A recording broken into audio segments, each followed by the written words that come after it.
About this in the commercial break. It's happening regularly at Hartsfield-Jackson International Airport. Channel 2 consumer investigator Justin Gray is here now. So, Justin, it could be a long and expensive process, you found out, to get that money back, even if it's legitimately yours. And, George, that's the wildest part of this whole thing. Not only are law enforcement agencies like DEA seizing people's money at Hartsfield-Jackson without a warrant, they're keeping it.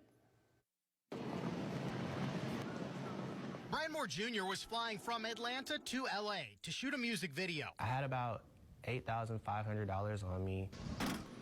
Jerry Johnson was heading to Phoenix with the cash to buy a truck at auction. It was $39,500. Both men left the airport with their cash gone, seized by law enforcement. It's nothing different being robbed. Somebody come up with your gun and take your money and then walk off. This is a picture a DEA agent snapped of Brian Moore. That's him in the green hair at the gate at Hartsfield-Jackson International Airport, heading to Los Angeles. They announced we were about to start boarding, and I was approached by two women.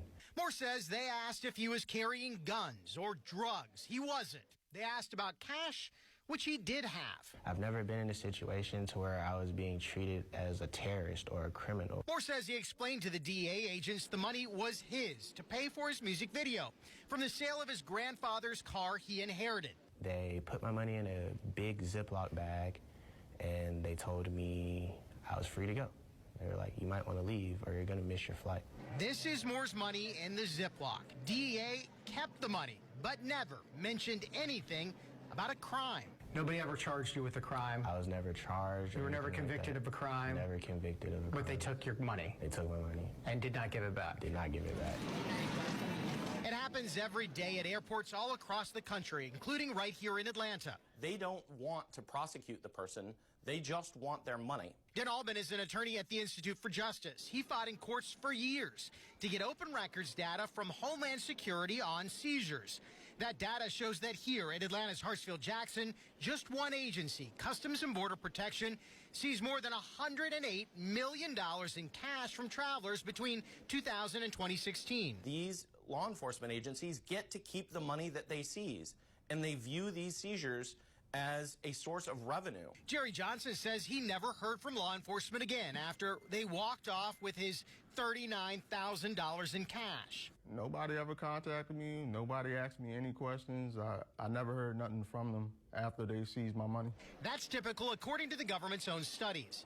A 2017 DOJ Inspector General review looked at a sample of 100 DEA seizures and found only 44 of those advanced or were even related to a criminal investigation. The same year, a Treasury Inspector General review found 91% of the money seized in cases it looked at was from a legal source. People should be free to travel with their own money. Brian Moore sued to get his money back. It took 2 years, and he won the case, but legal fees ate up most of his money by the time it was finally over. After about an almost 2-year process, I got back a little under $3,000. The DEA refused our requests for an interview or even to provide written comment, directing us instead to a page on their website that says DEA, quote, uses forfeiture to attack the financial structure of drug trafficking and money laundering groups worldwide. But Brian Moore is a military veteran and musician. Nobody ever provided any evidence claiming he was trafficking money or drugs. I thought I would at least find out what I did wrong. And, you know, to this day, I still haven't found out what was suspicious about me or what I did that was suspicious. And Moore is now suing the federal government again to try to get his legal fees paid for all of this. Jerry Johnson also sued and eventually did.